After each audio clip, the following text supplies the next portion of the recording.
بسم اللہ الرحمن الرحیم۔ السلام علیکم۔ آج کی ویڈیو میں ہم اسلامیت کی آیت نمبر 6 دیکھیں گے، تو چلیے شروع کرتے ہیں۔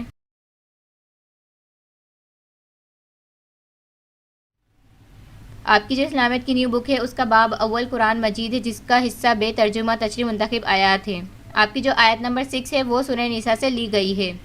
چلیں اس کا ترجمہ دیکھ لیتے ہیں۔ ترجمہ: اور یتیموں کو بالغ ہونے تک کام کاج میں مصروف رکھو اور جانچتے رہو، پھر بالغ ہونے پر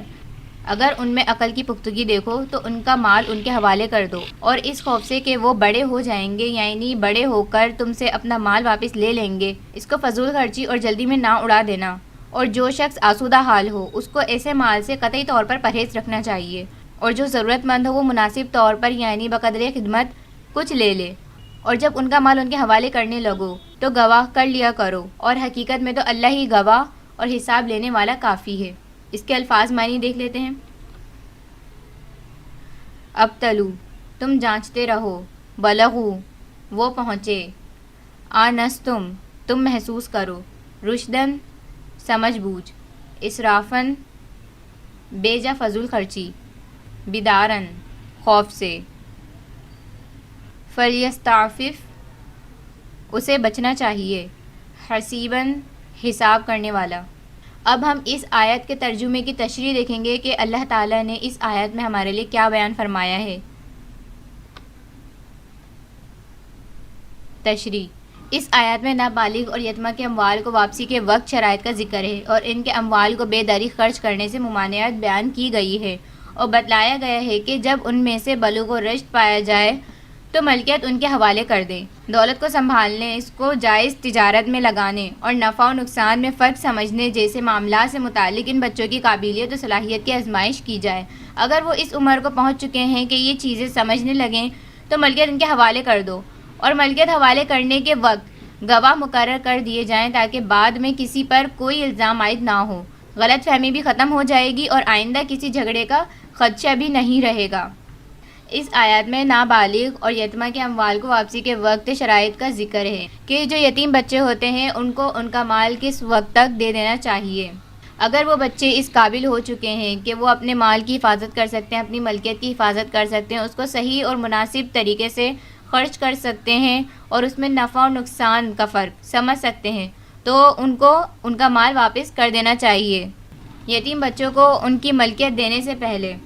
ان کی قابلیت اور صلاحیت کی آزمائش کی جائے کہ وہ اپنے ملکیت یا ان کی جو بھی دولت ہے اس کو سنبھال سکتے ہیں یا نہیں، اس کو جائز تجارت میں لگا سکتے ہیں یا نہیں، یا وہ اس میں نفع اور نقصان کا فرق سمجھ سکتے ہیں یا نہیں۔ اگر وہ یہ سب کچھ اچھے طریقے سے سمجھ چکے ہیں تو ان کا مال ان کے حوالے کر دیں، اور اگر وہ ابھی بھی نادان ہیں اور وہ اپنے ملکیت کے نفع اور نقصان میں فرق نہیں سمجھ سکے ہیں تو ان کو ان کی ملکیت نہ دیں، اور وہ جب بھی جوان ہو جائیں یا بالغ ہو جائیں اور اس عمر تک پہنچ جائیں کہ وہ سب کچھ سمجھ چکے ہیں تو ان کو ان کی ملکیت، ان کا مال جو ہے ان کے حوالے کر دیں، اور ملکیت حوالے کرنے کے وقت گواہ مقرر کر دیے جائیں تاکہ بعد میں کوئی الزام عائد نہ ہو، کوئی غلط فہمی نہ ہو، اور نہ ہی کوئی بعد میں جھگڑا ہو سکے۔ دوسری بات یہ بتائی گئی ہے کہ جب تک مال منتقل نہیں ہوا ہو بلکہ مال کفیل کے پاس ہے۔ کفیل کے معنی ہے مال کا ضامن یا جائیداد کا ضمانت دار،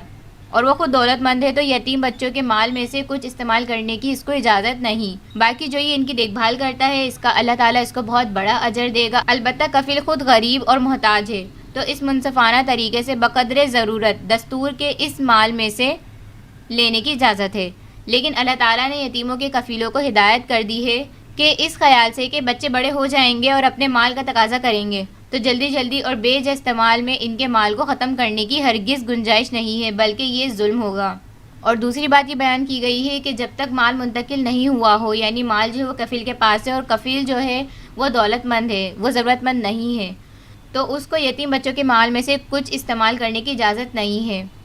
لیکن اگر اس نے اچھے سے دیکھ بھال کی ہے تو اللہ تعالیٰ جو ہے اس کو بہت بڑا اجر دے گا، بہت زیادہ نیکیاں دے گا اس کو۔ البتہ اگر کفیل جو ہے وہ غریب ہے اور محتاج ہے اور ضرورت مند ہے تو اس کو اس مال میں سے لینے کی اجازت ہے۔ لیکن اللہ تعالیٰ نے جو ہے یتیموں کے کفیلوں کو ہدایت کی ہے کہ وہ اس خیال سے یتیم بچوں کا مال اور جو ملکیت ہوتی ہے استعمال نہ کریں کہ وہ بڑے ہو جائیں گے تو اپنی ملکیت کا تقاضا کریں گے، تو اس کو جلدی جلدی استعمال کر کے ختم کر دیں تو یہ بہت زیادہ گناہ کی بات ہے اور یہ ظلم ہوگا۔